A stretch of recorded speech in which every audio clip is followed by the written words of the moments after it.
இன்றைய தினமலர் செய்தியில் நேற்றைய போராட்டம். டாஸ்மாக் பணியாளர்கள் பேரணி, சத்துணவு ஊழியர்கள் தர்ணா, மாற்றுத்திறனாளிகளும் போராட்டம், கௌரவ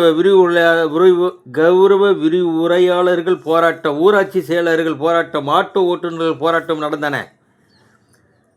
விடுதலை போராட்ட தியாகிகளுக்காக 20 ஆண்டுகளாக வாதாடும் வழக்கறிஞர் நந்தகோபாலன் அவர்கள் சென்னை கொரட்டூர் அலையன்ஸ் ப்ராஜெக்ட் என்ற தனியார் கட்டுமான நிறுவனம் அடுக்குமாடி கட்டி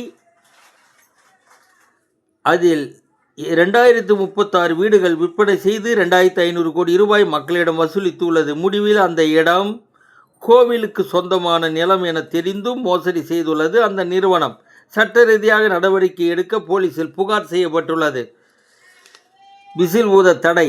தமிழக வெற்றி கழக சின்னத்தை கண்டு தமிழக அரசுக்கு அலர்ஜி. ஸ்பீக்கர் பயன்படுத்த ஊழியர்களுக்கு உத்தரவு. வணக்கம்.